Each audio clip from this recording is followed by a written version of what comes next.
赤ちゃんはおっぱいが欲しい時に泣いて、おっぱいを飲んだらすぐ寝て、大人と同じように夜は寝ると思っている人も多いかもしれません。実際に入院中のママたちからも、赤ちゃんってもっと寝ていると思ったという声もよく聞かれます。今日はそんな赤ちゃんの眠りと泣きについてお話ししたいと思います。赤ちゃんは夜になると寝るわけではありません。脳の神経発達がまだ未熟なので、1日24時間の体内時計のリズムが安定していません。そのため、昼夜問わず寝たり起きたりを短いサイクルで繰り返しています。朝日を浴びるなど生活にリズムをつけてあげるようにしていると、生後3ヶ月頃には昼夜のリズムがついてきます。そして、その睡眠の約半分が浅い眠りです。浅い眠りの時には大人と同じように物音や刺激で目を覚ましやすくなります。また、浅い眠りと深い眠りのサイクルは大人と違い短いサイクルで繰り返しています。ですので、おっぱいを飲んだからといってすぐに眠るとは限りません。おっぱいを飲んで満足するとうとうとと浅い眠りから入り、しばらくしてからやっと深い眠りに入ります。赤ちゃんが浅い眠りの時は脳が活発に発達していると言われています。2歳までに大人の脳の 70% まで成長するためにも、この浅い眠りは大切なのでしょう。また、胃が小さく何度もおっぱいを飲む必要がある赤ちゃんにとって、このサイクルはとてもちょうどいいのです。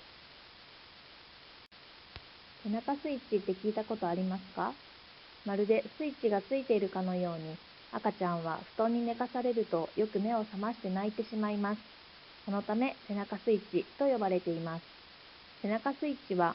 布団に背中が触れた刺激で反射が起こることや、大人から離れると自分が落下してしまう錯覚を起こすことがあること、抱っこと布団の温度差、体勢の変化など、様々な理由でスイッチが入ると言われています。生後6ヶ月頃には落ち着いてくると言われていますが、個人差があるようです。背中スイッチを押さないためには、抱っこしたまま赤ちゃんを自分の胸やお腹から離さないように布団に下ろしたり、赤ちゃんの布団をあらかじめ温めておくと良いでしょう。また、布団やタオルで包んで抱っこしたり、寝かしつけるのも良いでしょう。添い寝してみるのも一つです。浅い眠りの時は背中スイッチが入りやすいです。寝始めてから20分くらいすると深い眠りに入り、手足の力が抜け、だらんとしてくるので、この時に寝かせてみると良いかもしれません。次に赤ちゃんの泣きについてお話ししたいと思います。赤ちゃんは泣くのが仕事ですとよく目にするかもしれませんが、実際に泣かれると、あやさなくちゃと必死になってしまう人も多いと思います。そもそも赤ちゃんはなんで泣くのでしょうか？言葉を話せない赤ちゃんにとって、泣くことは大人に自分の気持ちを伝える唯一のコミュニケーション手段です。泣くと言ってもいつも同じ泣き方ではありません。大きな声で泣くときもあるし、むにゃむにゃ甘えているかのように泣くときもあります。おむつを替えてほしいよ、お腹が空いたよ、寂しいよ、暑いよ、など様々な伝えたいことをいろんな泣き方で伝えようとします。そして大人はあれこれと赤ちゃんがやってほしそうなことをやって、なんとか答えようとします。大人に願いを叶えてもらい、抱っこしてもらうと赤ちゃんは落ち着いてくることが多くあります。このやりとりを繰り返しながら、泣くと自分の気持ちは伝わり、大人がちゃんと答えてくれるという信頼感や、温かい胸で抱きしめられている安心感を覚えていきます。大人も赤ちゃんと過ごしているうちに、だんだんとこんなことで泣いてるのかなと想像がつくようになってきます。そして赤ちゃんの泣きにはピークがあります。そのピークは家族のサポートが減ってきた頃にやってきます。退院後はパートナーや他の家族の協力など比較的多くのサポートがありますが、産後1ヶ月を過ぎた頃から徐々にサポートが減ってくる家庭が多いと思います。この泣きのピークの時こそサポートしてくれる人の存在が欠かせません。上手に乗り越えられるように、妊娠中から家族でこの時期のサポートについて話し合っておきましょう。では、赤ちゃんが泣いたときはどうしたらよいでしょうか。赤ちゃんが泣いたときには、まずは赤ちゃんがしてほしそうだなぁと思いつくことは何でもやってみましょう。おむつを見たり、授乳したり、ゲップさせてみたり、洋服や掛け物の調節をしてみたり、思いつくことは何でも試してみましょう。抱っこするときも、抱っこだけではなかなか泣き止まないときがあるかもしれません。そんなときは、抱っこしながら歩いたり、ゆらゆら揺れるとお腹の中のことを思い出して少し落ち着くかもしれません。それでも泣き止まないときはあります。特にパープルクライングと言われる時期は、大人のあやし方や関わり方に関係なく泣きます。何をやっても泣き止まず、何時間も泣かれるとイライラしたり、自分を責めたり、悲しくなることもあるでしょう。でも赤ちゃんに泣かれてイライラするのは当然で悪いことではありません。ではパープルクライングとは何でしょうか。パープルクライングとは特に理由もなく泣き、何をやってもなかなか泣き止まない赤ちゃんの泣きの時期のことで、これらの特徴の頭文字を取ってこんな名前で呼んでいます。このパープルクライングは、思いつくことをすべてやってみてもなかなか泣き止まず、特にこれといった理由が見当たらない。何時間も泣くことがある。痛くなくても痛そうに泣くことがある。夕方から夜にかけて泣くことが多いという特徴があります。大人のあやし方や関わり方が悪いわけでもなく、赤ちゃんが悪いわけでもありません。特に理由はないのです。そしてこの泣きは生後2週間頃から始まり、2ヶ月頃をピークに3から5ヶ月頃には落ち着くと言われています。ただし赤ちゃんがぐったりしていたり、苦しそうにしている、いつもと泣き方が違う時などには、何か病気が隠れていることもありますので、医療機関を受診しましょう。そんな時には、まず自分がリラックスすることが大切です。赤ちゃんをベビーベッドや布団などの安全な場所に寝かせて、一旦その場を離れても構いません。そして自分がリラックスできそうなことをしてみましょう。数分したら赤ちゃんのところに戻って様子を見てみましょう。ただし、やってはいけないことがあります。赤ちゃんを長時間放置したり、危険な場所に寝かせてその場を離れないでください。また、泣き止まないからと言って口を塞ぐことはしないでください。泣き続ける赤ちゃんにカッとなって強く揺さぶらないでください。あやすつもりでも激しく揺さぶったり、激しく高い高いをすることも危険です。揺さぶられ症候群という名前を聞いたことがあると思います。赤ちゃんを強く揺さぶると脳に強い衝撃が加わり、頭蓋内出血や運動麻痺など一生続く後遺症や最悪の場合、死亡したりすることもあります。どうしてもイライラが強くなってしまったり、我慢できなくなりそうな時は、家族だけで抱え込まずに、病院や保健センターなどにいつでも相談してください。では、どのくらいの揺れが危険でしょうか。動画を見てみましょう。赤ちゃんは頭が重い上に首がしっかりしていないので、揺さぶると首が鞭のようにしなって頭の中が揺れてしまい、脳にダメージが加わってしまいます。2秒間に5、6回ほど強く早く頭を揺らさないようにと言われています。また、高い高いでは揺さぶられっ子症候群になりにくいとは考えられていますが、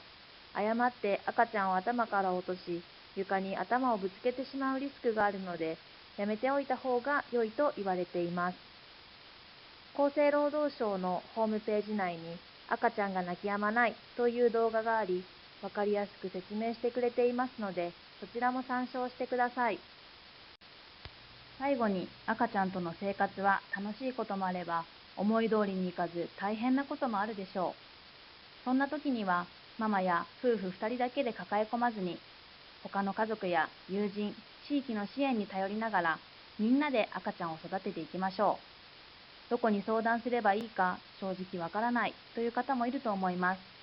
今のうちから家族で話し合い、調べておくと安心です。今から妊娠中からの心の変化についてお話しします。赤ちゃんができて嬉しい反面、ちゃんと育てられるかな、この先どうなるのかなと漠然とした不安を感じる人もいるかもしれません。こうした心の変化は特別なことではなく、多くの妊婦さんやパートナー、周りの家族がよく経験することです。今日はその心の変化についてと、知ってほしい産後うつについてお話しします。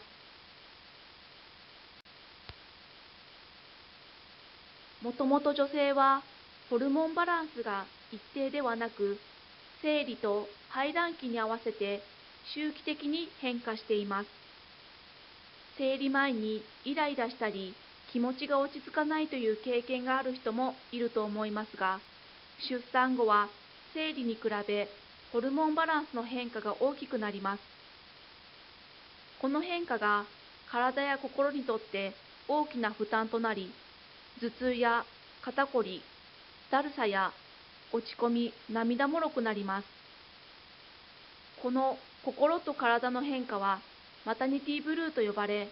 多くの人が経験します。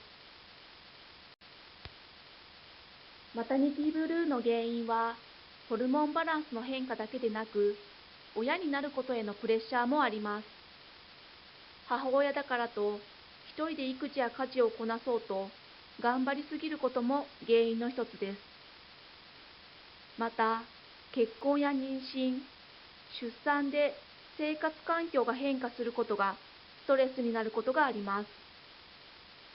特に結婚して新たな場所で生活する人は、環境にも慣れず、相談したり、頼る人が近くにいないことも多く、悩みを打ち明けられず、一人で抱え込んでしまうことがあります。このスライドのように、頭痛や肩こりなどの体の変化がある上に、落ち込んだりする心の不安定さがマタニティブルーを助長します。マタニティブルーは、休息を取ったり、周りのサポートを得ながら育児をすることで、自然に症状が落ち着きます。しかし、産後2週間経っても症状が治まらず、悪化すると産後うつへと変わります。産後うつになると、育児や家事をする気力や自信がなくなったり、赤ちゃんにイライラし、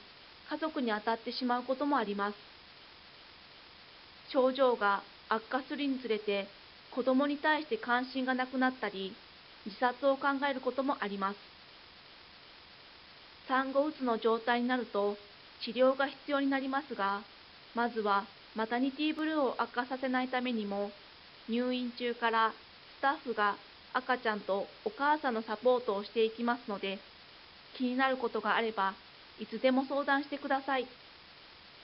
そして退院後も専門医だけでなく、産婦人科医師や助産師に相談することもできるので、声をかけてくださいね。産後の生活を少しでも楽に乗り切るためには、上手に周りに甘え相談することが大切です。一つ目は、すべてのことを一度にやろうとせず、物事に優先順位をつけて、その時に必要なことをやるようにしてみるといいでしょう。二つ目は、サポートしてくれる家族が少ない時には、保健所などの行政のサポートを活用することもできます。妊娠中から家族で話し合っておくと安心ですね。三つ目は、周囲の人にお願いできることは協力してもらい、赤ちゃんとの時間を楽しんだり、休息を取るようにしましょう。四つ目は、気分転換を図ることも大切です。時には家族に赤ちゃんを預け、散歩や買い物をしてリフレッシュしてみても良いでしょう。五つ目は、自分の気持ちを相手に伝えることも大切です。家族の時間を作り、相手にしてほしいことや、思いや気持ちは必ず言葉で相手に伝えるようにしましょう。今まで母親の産後うつについてお話ししてきましたが、実は母親だけでなく父親もうつになるんです。父親も母親と同様に親になるプレッシャーを感じたり、小さな命を守る責任感があります。うつ病になりやすいのは、パートナーがうつ病になっていることや、夫婦のコミュニケーション不足による夫婦の関係性が薄いことです。また、性格は真面目で完璧主義な人ほどなりやすいそうです。父親のストレスがたまると、家族や子供への接し方が攻撃になったりすることもあります。そうならないためにも、まずはストレスや疲労をためないことです。仕事の上に家事、育児の時間を無理やり増やそうとすると、追い込まれて体や心のバランスを崩すことになります。育児休暇や時短が取れるようなら積極的に利用し、また保健所などにも多くのサポートがあるので活用してみるのも一つです。そして自分自身を大切にすることは、子供や家族を大切にすることにつながります。運動してリフレッシュしたり、おいしいご飯を食べて心や体を元気に保ちましょう。夫婦で乗り切るために、まずは妊娠中から産後のイメージをしておくことが大切です。産後の生活のマタニティクラスで生活の見える化の話をしますので、参考にしてください。次に、お互いの考えや思いを聞くことです。相手の話は途中で遮らず、まずは最後までしっかりと聞くことが大切です。単なる愚痴でも、うんと聞いてもらえるとすっきりすることがありますから、お互いに相手がどう聞いてほしいか確認しておくといいですね。そして必ず相手には言葉で伝えましょう。言わなくてもわかるはなしです。やってほしいことはわかりやすく伝えましょう。次に夫婦の時間を作ることです。お互い育児や家事を頑張っている間でも夫婦の時間をとり、コミュニケーションを図っていきましょう。最後に、育児や家事は臨機応変に対応することです。育児は予期せぬことが多いため、夫婦や周りのサポートを得ながらやっていきましょう。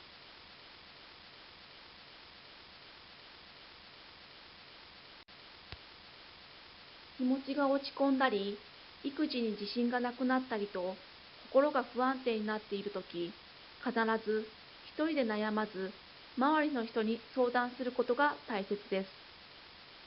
専門医だけでなく、産婦人科医師や助産師に相談することもできるので、いつでも声をかけてください。また、名古屋市であれば、子育て相談窓口があるので、参考にしてみてください。住んでいる地域でも子育て支援はありますので、今のうちに調べておくことをお勧めします。地域の子育て支援には、他にも多くのサポートやコミュニティがあります。相談に乗ってもらったり、育児のサポートを得たり、または子どもの遊び場を利用しながら友人を作ることもできます。妊娠中からお住まいの地域でのサポートや育児支援はどのようなものがあるか調べておくといいですね。母子健康手帳をもらったときに一緒に渡された資料や冊子にも詳しく載っていますので見てみましょ